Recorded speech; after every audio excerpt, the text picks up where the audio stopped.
So I want to start this video by saying that everything that I'm going to say here is fully based in my personal experience and the things that changed my life.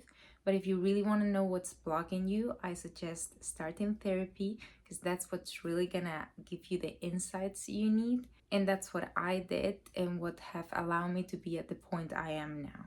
So procrastination comes along with a feeling of laziness. We feel lazy to do something and that's why we leave it for later. So there's mainly three different reasons why we can feel lazy. First one would be if you need a break, like you're overproductive, you're doing too many things, and your body is telling you, hey, I need to stop, I need a break, and it comes to you in a form of laziness. The second one would be when you don't want to do something or you don't like doing something, which could be like, for example, daily tasks like washing the dishes or tidying up, doing the laundry, like those things that we normally don't like doing. So we try to postpone them for later. But it could also be, for example, something that we used to enjoy doing, but not anymore. It doesn't make that much sense for us anymore. And then we start becoming lazy to do that thing. And that laziness is trying to tell us, like, listen, this is not what we want to do anymore. This is not what we enjoy anymore. And it could be as simple as hanging out with friends, and you used to love hanging out with those people, but now when it comes to see them you start feeling lazy and you don't know exactly why. It could be because you don't bond with them anymore that much, and that laziness is trying to tell you that for you to accept that new reality of that new situation of how you feel. Or it could apply to hobbies, because maybe that hobby doesn't make sense for you that much anymore, or you grew out of it, and that laziness is trying to tell you, hey, you need to change something, either the way you do it, either the people you do it with, or either the activity you're doing. But then there's the third one. The third one is when you feel lazy as a form of self-sabotage, which means you're actually scared to do something, scared of failing, scared of not doing it the way you wanted to do, or not matching your own expectations, or scared of what other people are gonna think, or scared of whatever fear is deep down inside you. So when it comes to do that activity, you become lazy because there's all these fears and all these conditions that you put to yourself on how you have to do things. And that's what makes you not even try at all. So this is like the one that I'm gonna address the most in this video, because for me, like, I still procrastinate when I have to do the dishes, when I have to do like things that I don't like doing, and that doesn't worry me. Like, that's totally normal, that's understandable, and it happens to all of us. What was really a problem for me was when I realized I was feeling lazy when it came to do activities that I did love, like painting, and they were activities that made sense to me, that make me feel good, that make me feel creative. But for some reason, it was not easy for me to just get off the bed, take my paintbrush, and start painting. There was like so many barriers that stopped me from doing that, and I didn't really know why. But it was like, it doesn't make sense. I love doing it. Why I cannot do it more often? Why I always leave it for later? It's never the perfect moment. I don't have enough time. Right now I'm not inspired. Whatever excuse I would find to just don't do it. So that was obviously self-sabotage. And the big insight for me to fight this was when I realized that my procrastination was completely attached to my perfectionism. So if you would have told me at that point, like, how much you feel identified with the sentence, I have to be perfect, I would have said not that much, like 5, 6. But actually, I had no idea how much I had that belief of I have to be perfect so rooted inside my brain somehow. And it was conditioning everything I did, mostly in my creative aspects. And it's funny because perfectionism, it's not seen as a very like big flaw or that big of a deal, but it was, for me, it was actually like paralyzing me, and it was like a huge jail stopping me from doing the things I love.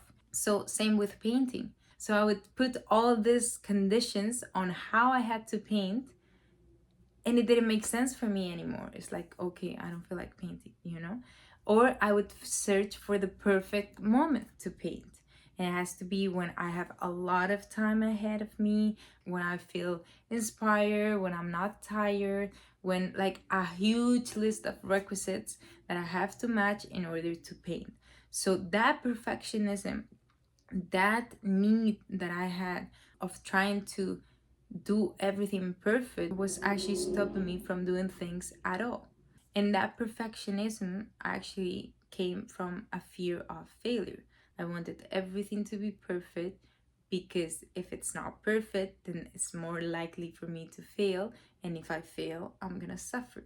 So that whole change of beliefs leading me to avoid suffering, it was laziness trying to stop me from suffering. Like that laziness, it was my self-sabotage trying to stop me from what I thought was gonna make me suffer, which is failure.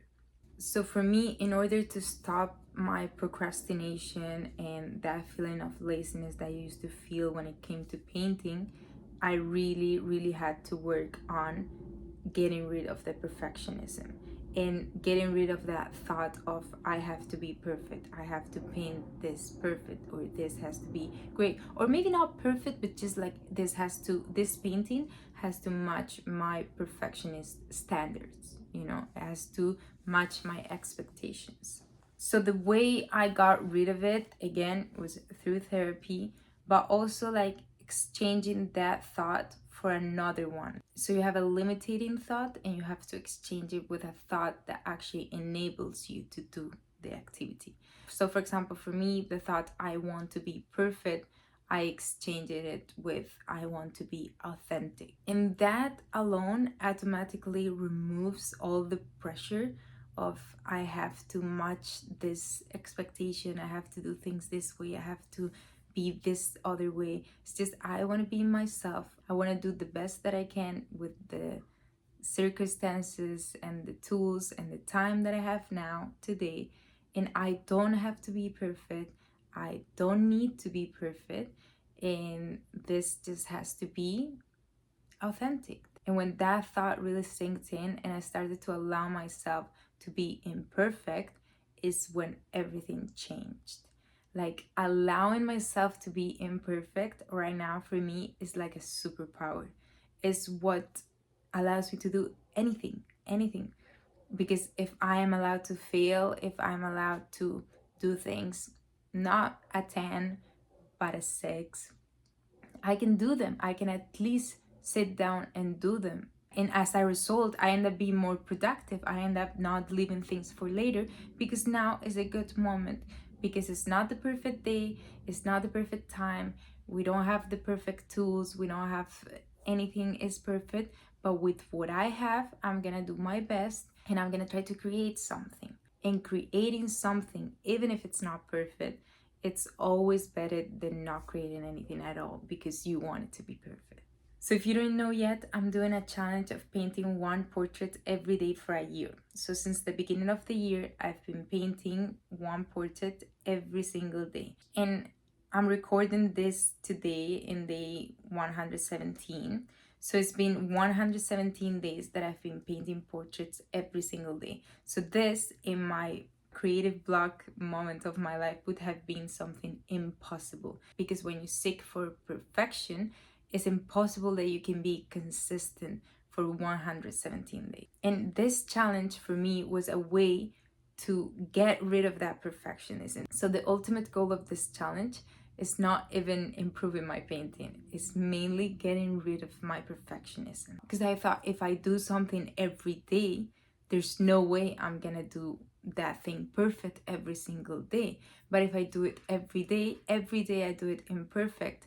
So I get used to that feeling. I allow myself every day to be imperfect, and I allow myself every day to just try with the tools and the circumstances and the situation I have, and do my best every day without seeking for excellency but seeking for consistency. And while doing this challenge, I realized that almost nothing I posted in this challenge and nothing I did in this challenge meets my perfectionist standards. I always feel that it could be better or it could be improved. Maybe the painting is not good enough.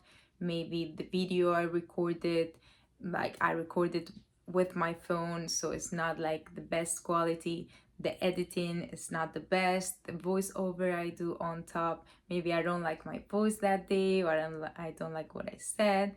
It never meets my perfectionist standards. So it's an exercise for me to knowing all the things that are not perfect about this video or about this painting or about this content that I'm about to post, and still post it and still create it, knowing that this painting is not perfect, and still share it. And that's how I exercise that belief of allowing myself to be imperfect.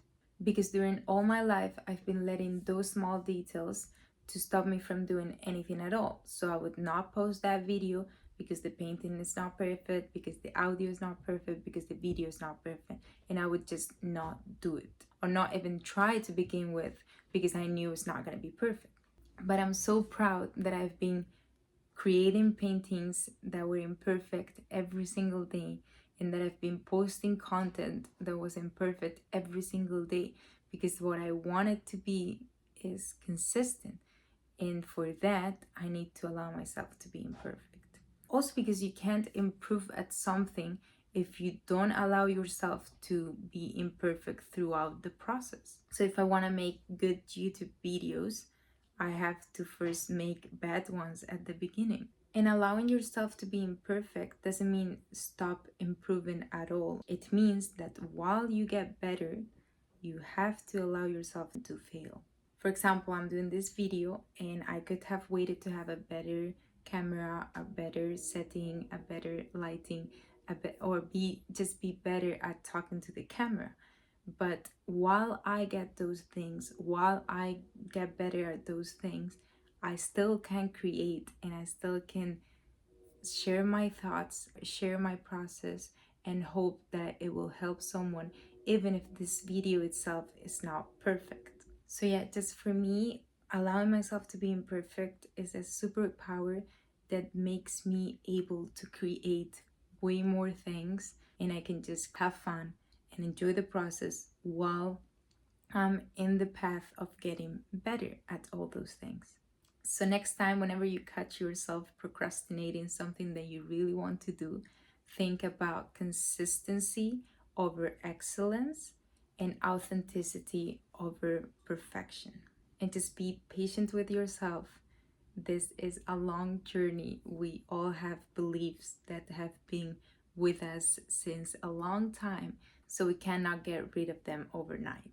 And hopefully this video gave you some insights or helped you in some kind of way. And I really hope you can get rid of that procrastination, so you can start creating without all that pressure that we put into ourselves, and just go back to be more kids, because kids don't think about being perfect, they don't think about failure, they just create, they just have fun and enjoy. And that's what we have to try and go back and relearn how to do. So, yeah, thank you so much for watching, and I'll see you tomorrow in my daily portrait painting video. Bye.